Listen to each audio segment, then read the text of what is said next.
UFC 294, headlined by Islam Makhachev versus Alexander Volkanovski 2, co-mained by Hamzat Chimaev versus Kamaru Usman. Starting this card off strong, we have Sher Magomedov versus Bruno Silva. Now, I originally thought that Magomedov was going to be able to go in there in the first round, keep it fast, keep it light, tire Bruno Silva out, and eventually make it to the second round where he would finish Bruno Silva. I thought Bruno Silva's chin had faded and had really lost its strength from the Alex Pereira fight, but he showed he was able to recover quickly and he was able to bring Shara Magomedov down multiple times using his double leg. That seems to be a major flaw for Magomedov, but he was able to put up a good offense from the ground, hitting him with elbows and punches and hitting him on the side of his head, messing up his equilibrium. All around, this looked good for Sarah Magomedov.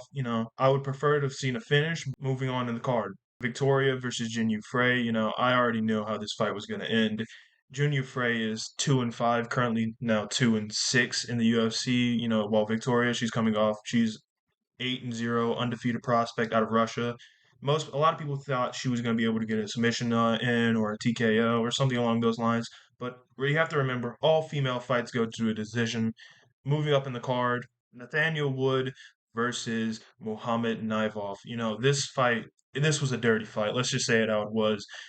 Nathaniel Wood put up a good fight against Muhammad, but Muhammad is a dirty cheater who was constantly cheating throughout this entire fight. It seemed like the ref had his eyes closed the way he was reacting to Muhammad cheating.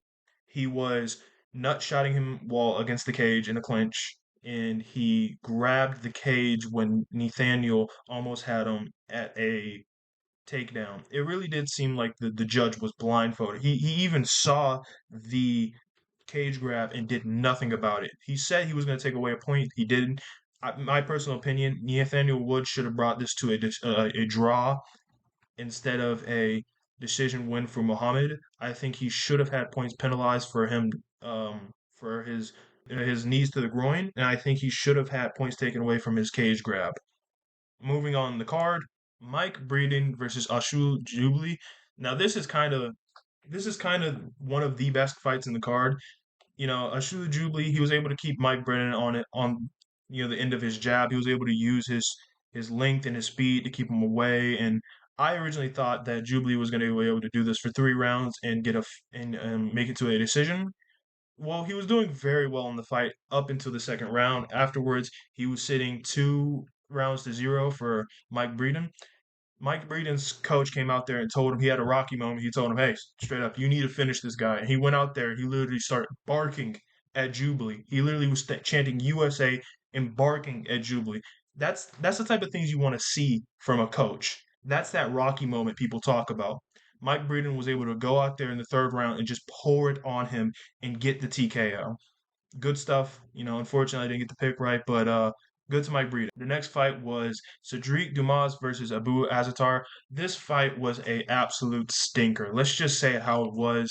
I originally thought that Dumas was going to be able to go in there, keep him at the end of his jab, be rangy, be floaty, not commit to too much, use lots of feints to be able to bring this to a decision, which he did. But this fight was a stinker. First off, that Abu, he really found it really hard to close the distance between Cedric's, which I thought was going to happen, but Cedric was able to mix it up and get takedowns and bring him down in the first couple of rounds.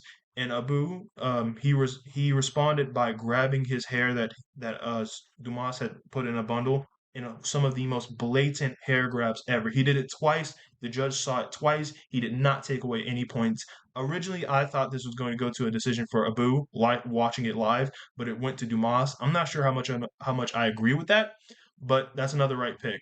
Moving up in the card, Javid Basharat versus Victor Henry. This fight unfortunately ended in a no contest. I originally thought that Basharat would be able to get it against Henry. Unfortunately, Basharat kicked Henry so hard in the fucking groin, it exploded one of his testicles. The doctor in the ring was an absolute sped. This guy, Henry, was literally telling the doctor, "Hey, there's something wrong with my testicles," and the doctor responded by, "No, you did not get hit in the testicle." Live, while I was watching this later in the fight, during another fight, the commentator said that Victor Henry was throwing up in the back and had to get sent to the hospital where he had a testicular ultrasound. Really sad stuff. I hope that Victor Henry ends up being okay. I think this personally should have been a DQ. That's my opinion. Moving up in the card, Trevor Pete versus Muhammad Yahya.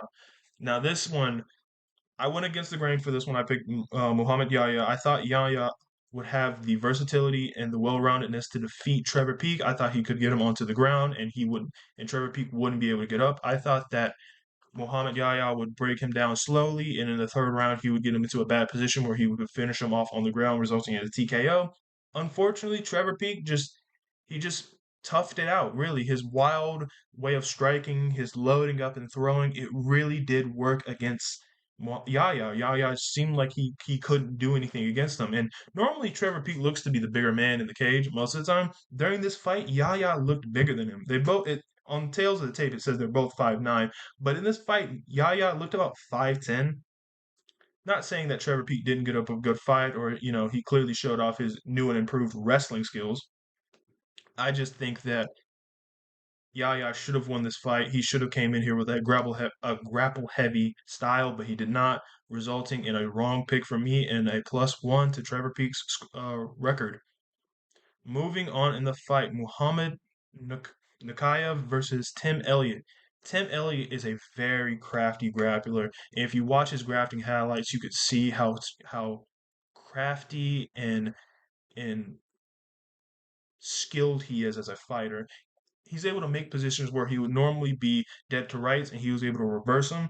Unfortunately, in this fight, the younger Muhammad Nakayev, who I picked to win by decision, was able just to stay on him. No matter what position Tim Elliott got Nakayev in, he just kind of toughed it out and found a way out until eventually in the third round, where I thought he would bring him to the decision. Instead, he just breaks out of another one of Tim Elliott's subs and gets him in a triangle choke and just gets the tap.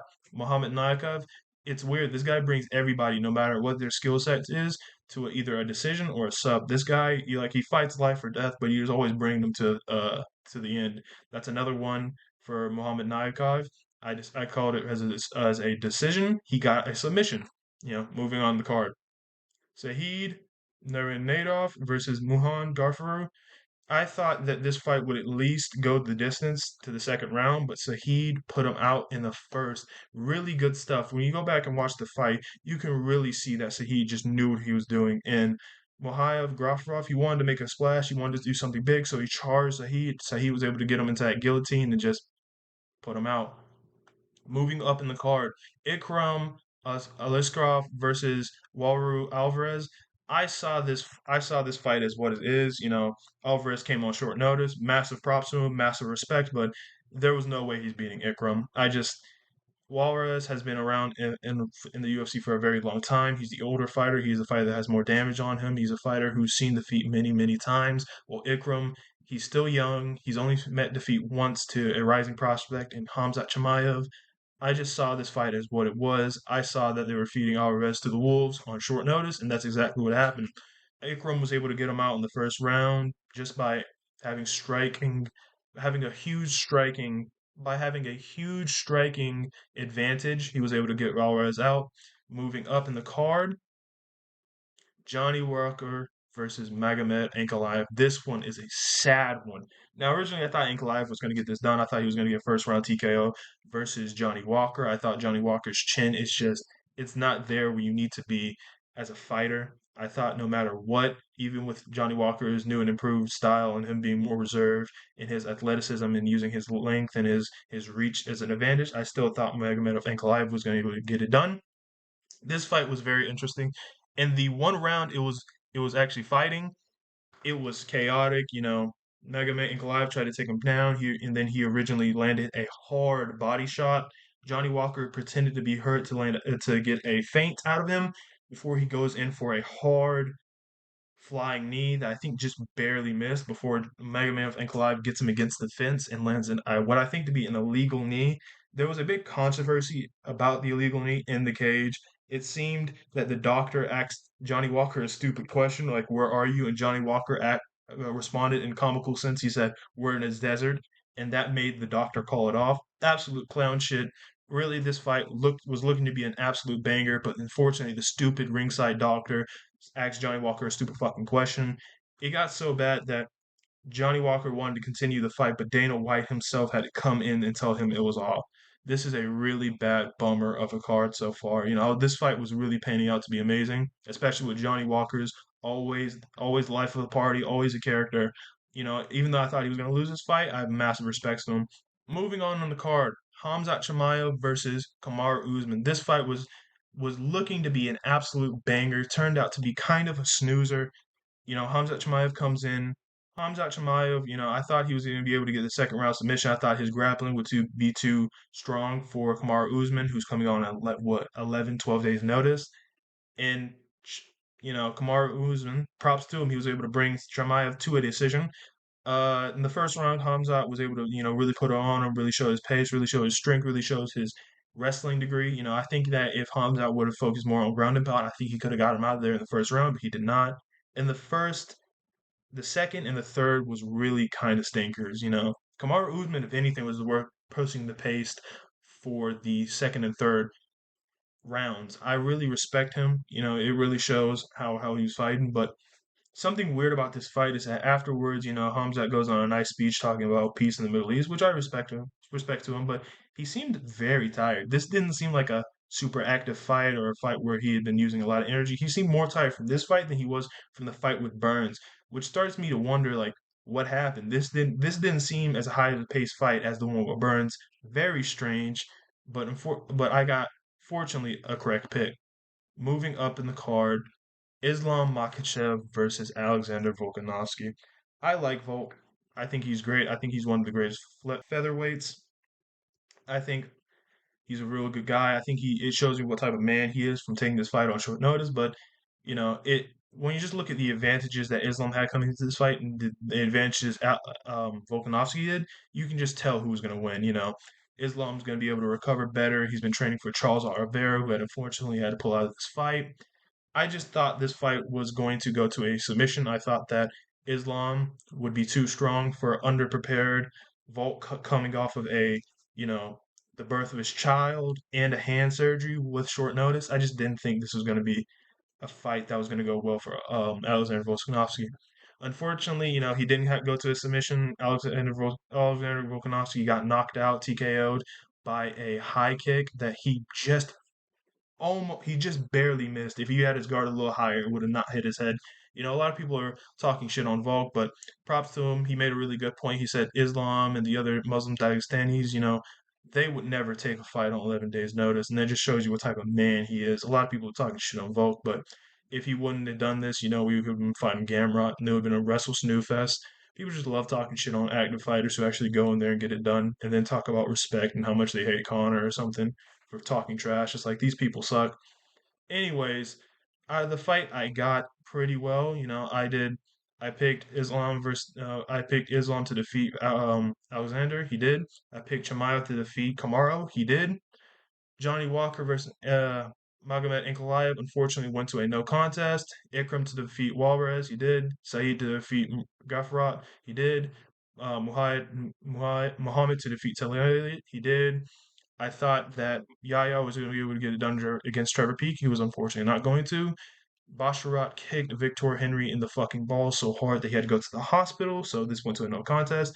I didn't think Cedric Dumas was able to get it done watching it live, but he was able to. So I got my correct pick of a Dumas win plus a decision.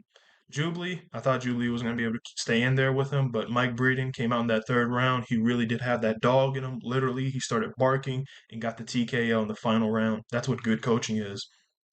Nathan Wood versus Muhammad. Nathaniel Woods should have brought this to a draw. Don't get me wrong. I think this fight goes completely differently if Muhammad wasn't allowed to cheat 4 fucking times, but that's what happens sometimes. Victor Demaka versus John Frey. John Frey sucks at her job, while John Frey is undefeated. It went to the decision because women lack finishing ability. And it's shared Magomedov versus Bruno Silva. I thought Bruno Silva was going to get KO'd, but he stayed in the fight, showed some good recovery, and was able to really test Magomedov's takedown defense and his skill on the ground. If you would like to see more predictions and more recaps after the fight, please hit subscribe, like if you can. I'll see y'all boys next time. I will be previewing Almeida versus Lewis soon. I'll see you boys next time. Y'all have a good one.